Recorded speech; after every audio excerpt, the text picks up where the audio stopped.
Pane vanhu vanokudza kuti ndinoendere kuchechi, inini zvandoda ndinazvo, mari yangu ndinayo, zvese ndinazvo. Ndo matacha vakaona vhiti kuti zvamufaro ndakademonstrate mafrogo avo faro uyu mose kuti this is the power of God. Ivo vari kuti kana Mwari achikuti anopai prosperity, isusu tiri kuita prosperity, saka Mwari vachanonamatirei. But the first point inofanira kubatwa nemunhu wese anonamata neasina namata kuti agoziva chinonzi kunamata inyaya yekuti God delivers us that we may worship him first. Hallelujah.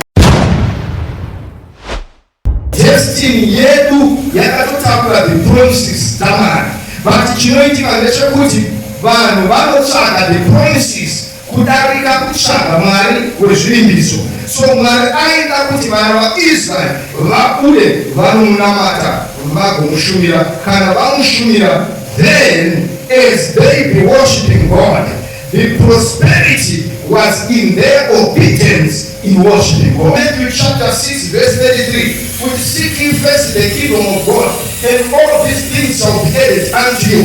Ilimofanana nezvokutaura Mwari panapa kuti Mwari vari kuti go and worship me, serve me. As you serve me, then the prosperity will follow you because you are moving towards your destiny. Aya yekutamata Mwari inotoda determination nemusimba, because Satan knows zvakare haatombodi haatombotenderi.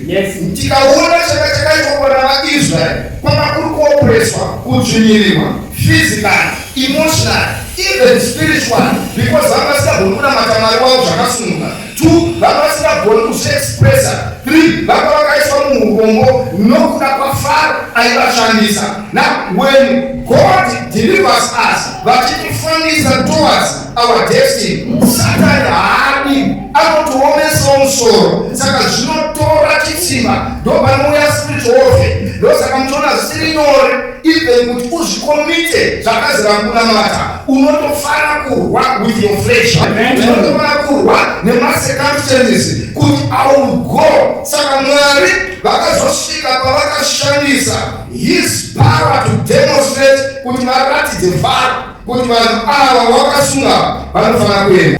Tinoziva kuti mafrogs akauya matasha, but izvozvo hazvinotombomufundisa pekutanga because magicians akabva aitawo semiracle. Amen. Yes. Hapana Mwari wamukutaura. So first stage ekunamata patinenge tichirwa nehondo dzakasiyana siyana, the devil anokuudza kuti zvauri hapana chaunoendera kuchechi. Ndinotaura nevanhu vanokuudza kuti ndinoendere kuchechi, inini zvandoda ndinazvo, mari yangu ndinayo, zvese ndinazvo. Ndo matacha vakaona vhiti kuti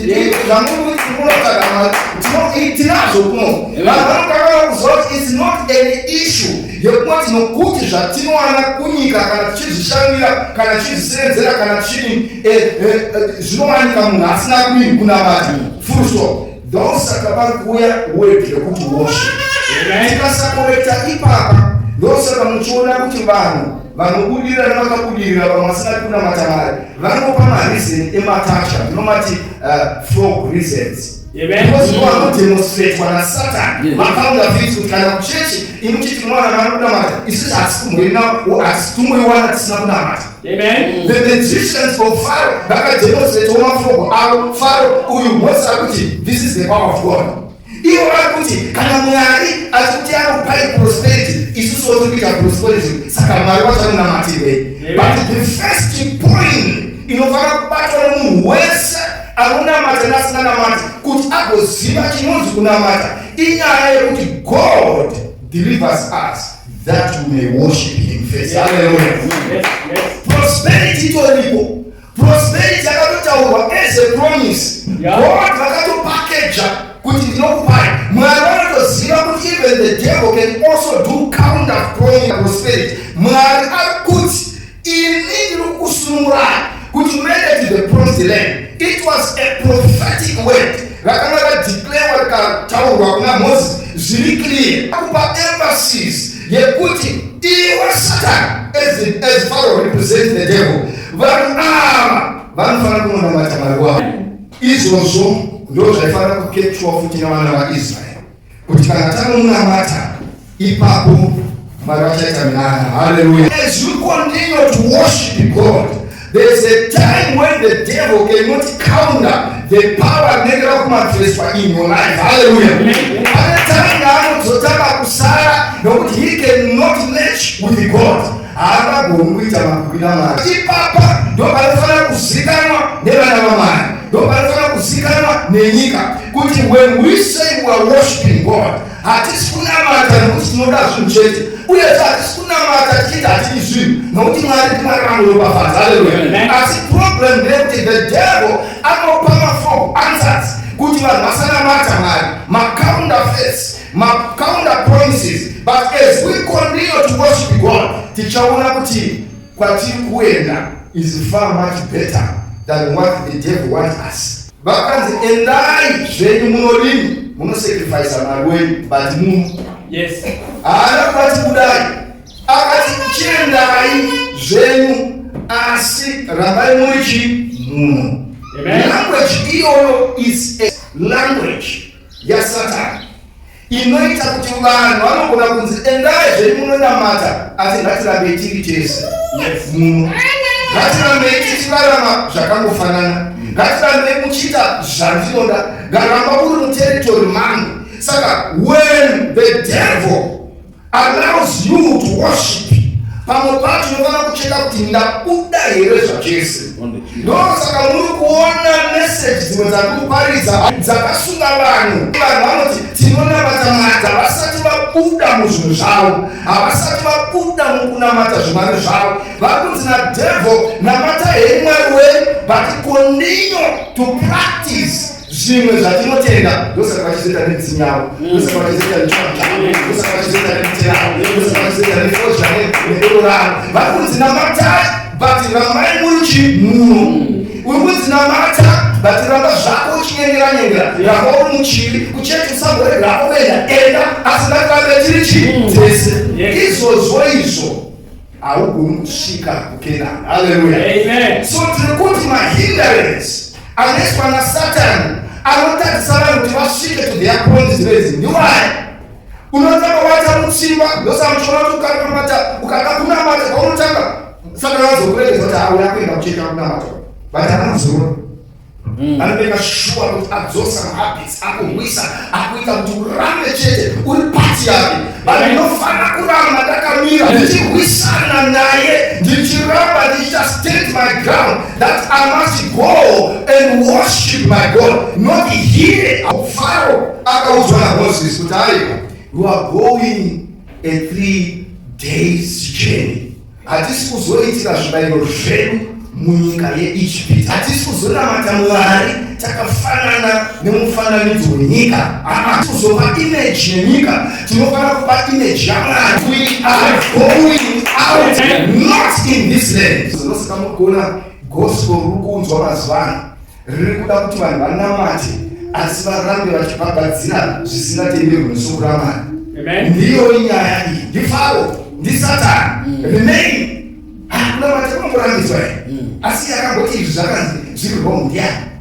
Tiri kuzviramba nezita raJesu. Hallelujah. God calls us for a great destiny. If a person decides to worship God, haamborege kushandurwa naMwari, haamborambe ari zvaari. Yes, it was not a 1 day's journey. Unoti babate ipapo pakatonzi a 3 days journey. Yeukai kuti kufamba kwaitaurwa kwe3 days journey, vaifanira kuzobuda vaine vana vavo vaine zvipuka to control all those and to harness and make their journey smooth. It was not easy, but they were supposed to do it. Hallelujah. So there are many things zvandinofanira kupinza muoda kuti ndinofamba rwendo rwamucheche. And 3 days journey handizviitiri muno muIjipita, ndiri kunozviitira kwandakanga Mwari ndiite. Hallelujah. 3 days journey is not an easy journey. Even if we carry a promise, it's not going to happen the day we say we are coming out. Inotoda kufamba. So the first step iyoyo yakataurwa naMoses navana vaIsraeri yekuti totoita rwendo rwemazuva matatu was very important. It was prophetic again. Jesu kuti tisunungurwe nhasi zvakatotora rwendo rwemazuva matatu ari muguva.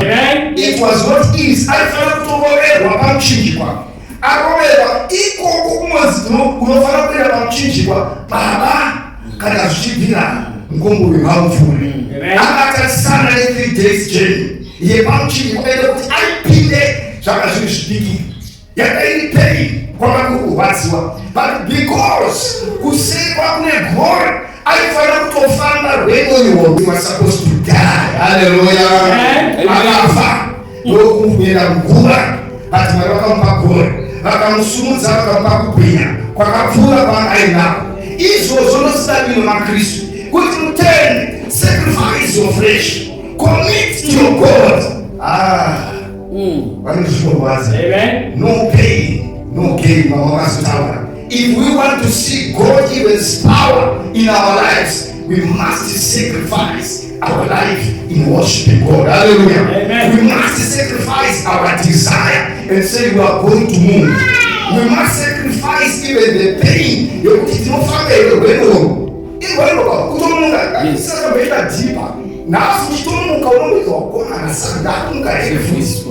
But in the night, I have to wake up.